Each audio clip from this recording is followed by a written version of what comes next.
the first case, which is Olivia Savannah versus Lennar Homes. Good morning, and may it please the court. My name is Rob Edwards, and I'm counsel for the plaintiff appellant, Olivia Savannah, LLC. With your permission, Your Honor, I would like to reserve 5 minutes for my rebuttal. All right. Thank you, sir. In my initial brief, I spent 14 pages discussing the propriety of an apportionment of negligence, at the very least, on the claim for negligent misrepresentation. Those 14 pages were dismissed by the appellee in a single footnote. That's footnote 5 on page 18 of their answer brief, where they referred to it as a red herring on the grounds that apportionment of negligence applies only when there's negligence on the part of both parties. They quoted, this is a quote from their brief, they said, however, the trial court found no competent, credible evidence that Lennar was negligent, thus no apportionment of fault was required. I respectfully submit this is simply a false statement. The trial court found negligence and a lack of due diligence and did so across the board. And the record on appeal, page 1920, the trial court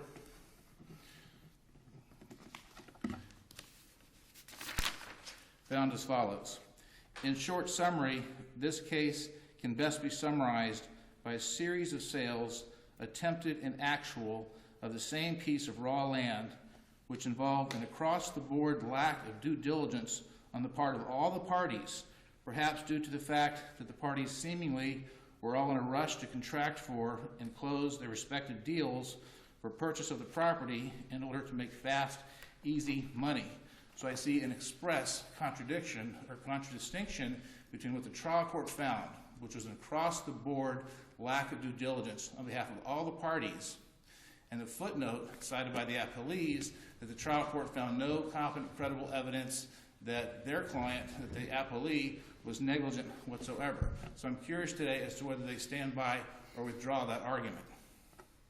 Second, the negligence analysis revolved around whether my client had conducted due diligence. There are basically 3 points to be made. The trial court underscored Mr. Bender and Ms. Gevinson's level of sophistication and held them to a higher standard than that of a reasonable person in determining whether they had exercised due diligence. I respectfully submit that is an error of law under the Butler case that is cited on page 31 of my initial brief, where the trial court was reversed for doing precisely that. Yeah, but doesn't Butler say that the standard is for a plaintiff under these conditions? The plaintiff is responsible for investigating information that a reasonable person would be expected to investigate. Now, this was a deal whereby your client agreed to an 11-day window to pay $12.5 million. They couldn't even afford to pay that, so they allowed Lennar to fund or finance $8 million of it. The whole point of buying this property was it had an MCP, correct? Yes, sir. That was the integral part. I mean, they couldn't sell to Meritage unless it had that MCP, correct? That's correct, Your Honor. So all Butler says is the plaintiff is responsible for investigating information that a reasonable person would be expected to investigate. If this MCP was invalid, the property would be worthless to Olivia, correct? Yes, sir. Then how is your client not responsible for calling Lee County up to say, is it valid? I'm spending $12.5 million. Is it valid? Yes, sir. You asked a couple of questions. The key there to answer the latter one is that the fact of the matter is the court found Lee County did not know, so would not have done any good. Lennar, in doing their due diligence, did not call Lee County, and 3 times in their brief on appeal, Lennar said we can't possibly be held liable for not determining that the MCP was invalid because Lee County didn't know. 3 times Lennar said that. And yes, sir, Butler says that my clients had to make reasonable inquiry. But in the Butler case, the trial court had held the plaintiffs to a higher standard than that of a reasonable person, which It doesn't seem to me that taking a walk down to the building and zoning department to find out what the status of the zoning and other requirements are on the property is holding anyone to a very high standard. That seems like a very low standard. That seems like about the most basic standard you could ask for. Yes, sir, Your Honor, and I would submit that that is a factor that should go into an apportionment of negligence determination. And the court in this case did not undertake an apportionment of negligence evaluation, even though comparable fault was raised as a defense, even though it was argued in closing argument. I think the court makes a very salient point. That's a factor to be taken into consideration, that my clients didn't go down to the county and make an inquiry. But neither did Lennar, and my clients were acting on the representations, repeated representations of Lennar. But the contract said that you were buying it as is, with all faults, with no representations of any kind about anything. Doesn't that put the burden on Olivia Savannah to do some kind of minimal due diligence? I would say it does. With respect to minimal due diligence, the question is how much, and how much is a fault of Lennar, and how much is a fault of my clients. And the reason is, and I've cited this in my reply brief in the Venus case, that the law says that a disclaimer of negligence is frowned upon. And in order to disclaim negligence, the lack of due diligence on the part of Lennar, the disclaimer must be clear. And in this case, they do disclaim a number of things, but they don't disclaim negligence. And so again, I think the apportionment of fault should have been done by the trial court to determine how much of this was the responsibility of Lennar, who represented both before and after our entry into the contract that there was a valid MCP and purported to assign to us rights concomitant with a valid MCP. I mean, shouldn't we assume that the trial court apportioned all of the fault to Olivia Savannah and zero to Lennar? I mean, if that's the argument?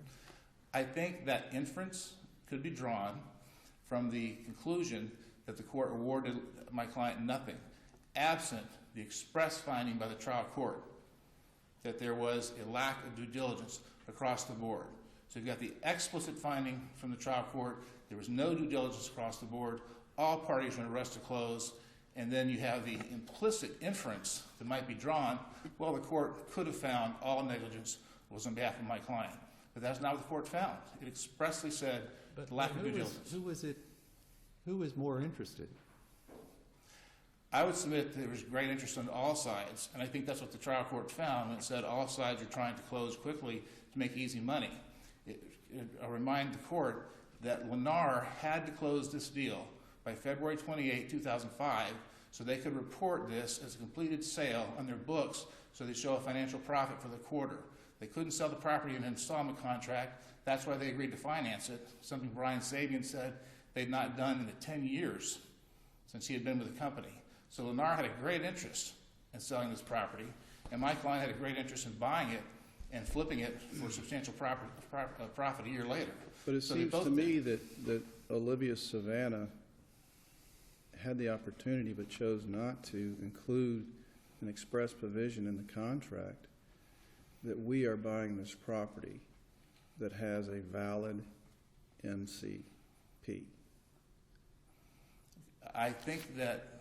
Because they agreed to a disclaimer that disclaims any representation expressed or implied as to the physical condition, operation of the property, zoning, suitability or fitness of the property, or any other matter affecting or relating to the property, its development or use, including but not limited to the property's compliance with all environmental laws.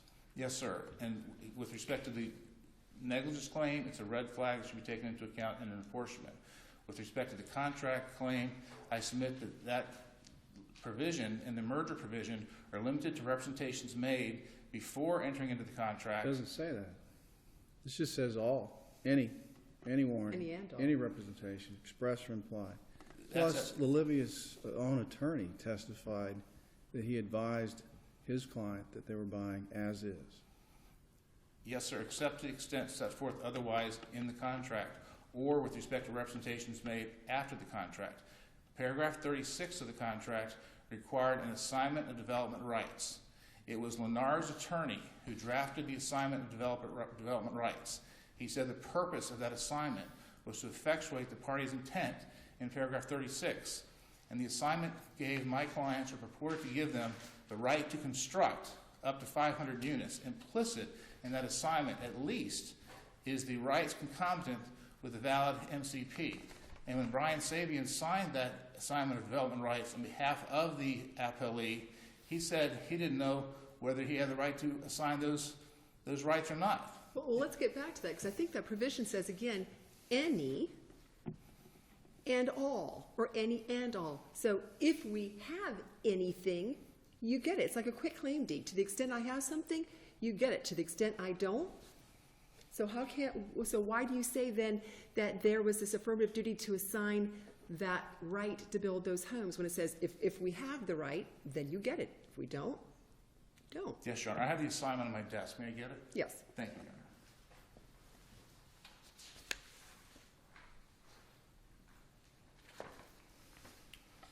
This is the assignment drafted by Lennar's counsel, and in the 5th paragraph at the bottom it says, assignor and assignee expressly acknowledge that the developer rights assigned herein include, but are not limited to, the right to construct up to 500 residential units on the property. So I would submit that's more than a quitclaim deed. They preface that language by saying, what we've got, you've got, but we represent to you that we've got the right to construct. We can give you the right to construct up to 500 units on that property. And Mr. Sabian signed that document. He said, I didn't know what it meant. I didn't know if I had the right to do that or not. The fact of the matter is, he was Lennar's agent. This was done after the contract was signed.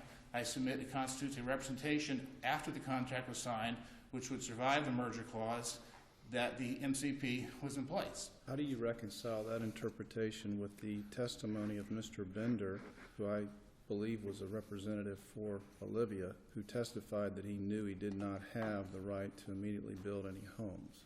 Yes, sir. Mr. Bender testified, as I recall having read his testimony, that he knew other permits would be required. For example, development orders and things of that nature, things that are contingent upon having a valid MCP. You can't get a development order without an MCP, and development orders were being issued by the county right up into February of 2005 when this contract closed. So Mr. Bender did not talk about the MCP. He didn't say I didn't know we had no MCP. He said there are other things I knew we had to get before we could fully entitle this property to the extent we wanted to, but getting those things was contingent on a valid MCP. And if there are no more questions at that point, I'll continue. Well, your brief indicates that Olivia performed due diligence. What did they do? What due diligence did they undertake with reference to the MCP and its validity? Number one, they received from Lennar A box. a box which included what purported to be a valid MCP. What date? On February, it was the day before the contract was signed. What was the MCP dated? The MCP would have been dated approximately, it expired 4 months earlier, Your Honor, because of a change in a previous, because of the change in the withdrawal of the decision to build a golf course there. But it had been dated less than 5 years prior. That decision would have been a public decision. Yes, sir. By a public entity. Yes, sir. Okay. But not even any of the experts on either side who worked on this property were cognizant of the fact that that change acted to cause the MCP to expire earlier than it was set to expire. And the appellee recognized that my clients had, up until closing, after execution of the contract, to review that due diligence box and doing the due diligence. So in addition to relying on the multiple statements made by Lennar before entering the contract, which goes to negligence, I submit, they also relied, after entering into the contract, on the MCP in the due diligence box, conversations between counsel, which both sides agreed went on with respect to due diligence, before they closed on the property.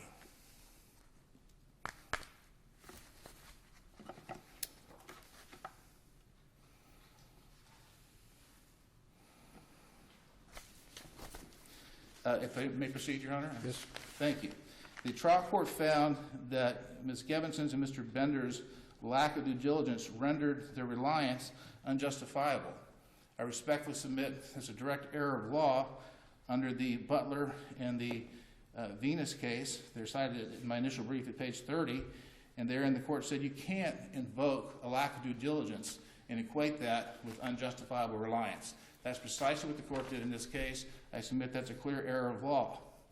Third, the trial court found that Ms. Gevinson and Mr. Bender could have discovered this MCP by a simple phone call to the county or by walking down to the county, as has been suggested. But everybody agreed, including the trial court, that not even the county knew that the MCP had expired at this time.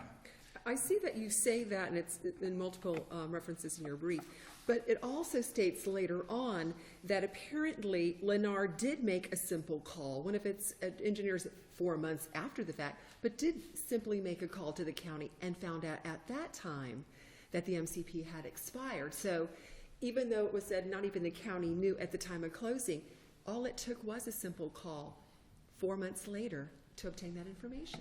4 months later, that's the position the county took. Initially, that's even according to their own witnesses, their own experts, there was a great deal of confusion at the county because there was a dispute as the county as to whether the MCP had expired or not. This gentleman resolved it, the person to whom you're referring, by a telephone call, speaking to someone who said, we take the position it's not expired.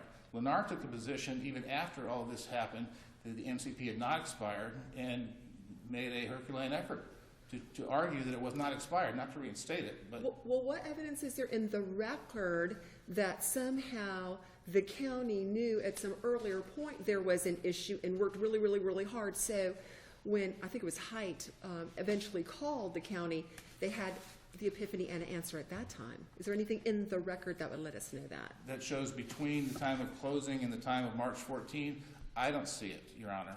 But in the trial court's final judgment, pages 20 to 21, the trial court says Lee County didn't know. And 3 times in their answer brief and justification of Lennar's position that we had no reason to know, they say not even the county knew. They say the county was confused. They say no one knew.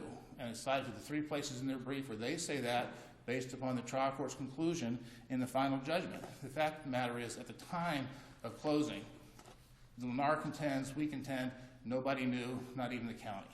All right, Mr. Edwards, you're into your rebuttal time. Just wanted to let you know, sir. Yes, sir. Then I will, with the court's permission, reserve for rebuttal. All right, very good.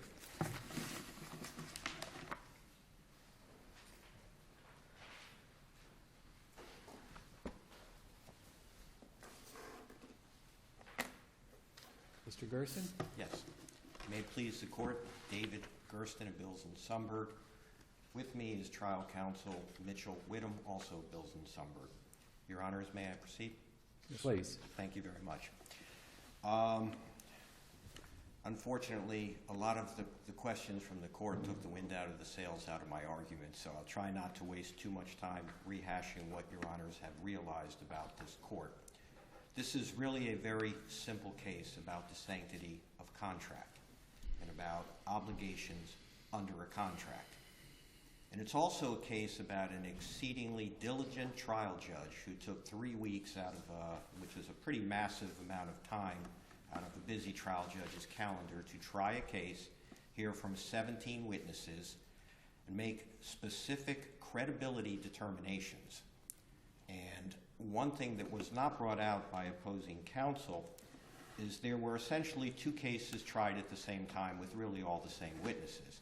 There is a second order that's part of the record, and that second order is located, Your Honors, at record 1905 through 1916, and that concerns another plaintiff in the case. And the trial court in that order stated at its last page that the claims between Lennar and Olivia Savannah will be addressed by a separate, concurrently executed judgment which is interrelated herein.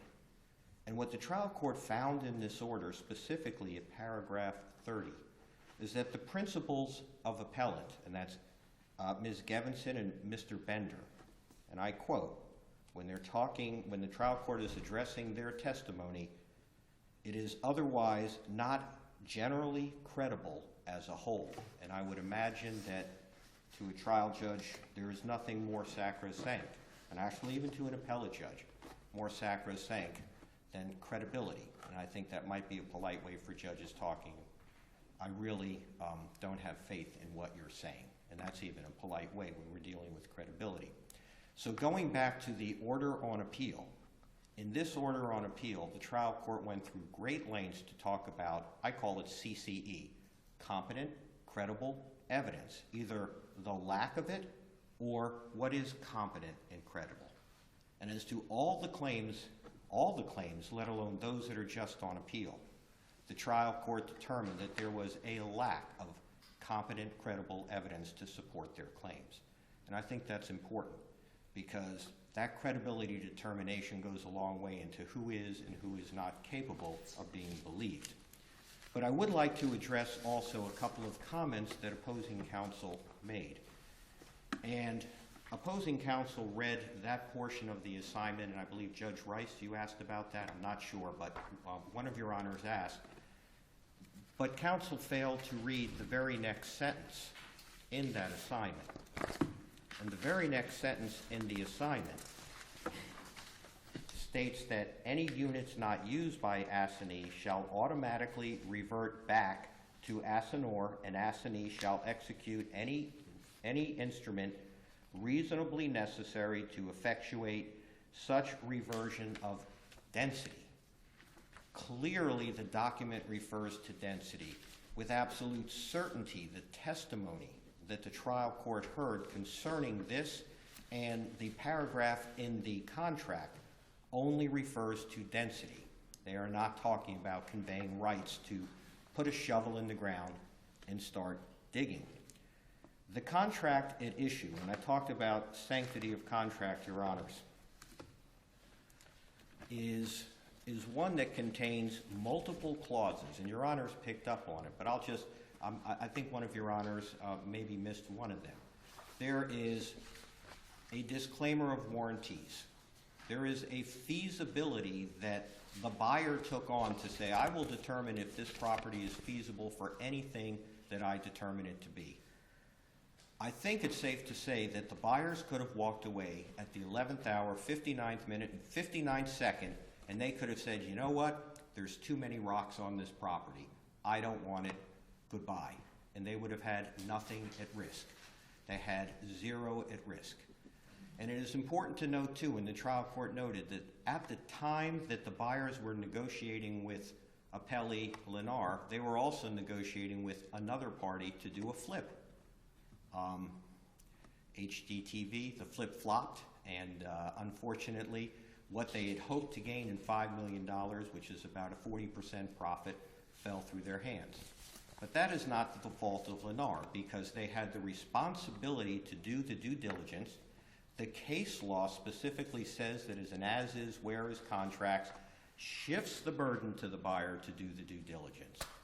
So the buyer had the opportunity to determine complete feasibility. The buyer had the opportunity to do all the due diligence it cared to do. And what would this reasonable person in the same situation as the buyer, a sophisticated purchaser, because that's what Butler versus Newsom talks about, which is based on the Gilchrist case. We have the TRG Nighthawk case. Your Honor, Judge Wallace, you were on that panel that the trial court relied on greatly. Also, there's Wasser versus Sassoni talking about sophisticated buyers out of the 3rd DCA, and the 1st District Court of Appeal in the Dugan case that the trial court relied on between Nighthawk, Dugan, and Wasser versus Sassoni. This case screams out that the buyer knew exactly what its obligations were under the contract, and they utterly failed. And as Your Honor certainly astutely mentioned, pick up the telephone and make a phone call. That's all it took. And the first time somebody did it, the county goes through its records and says, hey, you know what? You have an expired MCP. Ultimately, the MCP was reinstated. Nonetheless, they don't want to be bound by the contract that they signed. And you cannot hold appellee responsible, particularly in light of this very detailed roadmap trial order of the trial court that did everything possible to listen carefully, get it right, determine the facts, and follow the law. If If there are any questions, I'd be happy to address them. Okay. All right, Thank you, sir. thank you very much. Mr. Edwards, I'll give you 4 minutes for rebuttal, sir. Thank you, Your Honor. Number one, with respect to the credibility of the witnesses, I was careful in my brief to rely on the findings of the trial court with respect to all issues of fact and with respect to the inferences and arguments drawn therefrom from the appellee, and not juxtapose what I think the testimony was and how the court should have interpreted it. Number two, what I argued, I submit, were errors of law the trial court made, not primarily errors of fact. He didn't inquire into the one area of fact that I think he should have, which is the apportionment of negligence. Number three, the expert that they put on the stand and looking at the assignment of density rights says that means the right to build. That's what that means. That was their interpretation of their expert of what that assignment meant. With respect to the multiple clauses, let me just touch on them very briefly. Again, the disclaimer is a disclaimer of warranties, not negligence.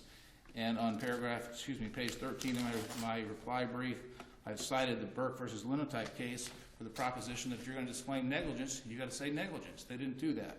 With respect to the feasibility provision, which is paragraph 8, that dealt with soil testing, not with a master concept plan.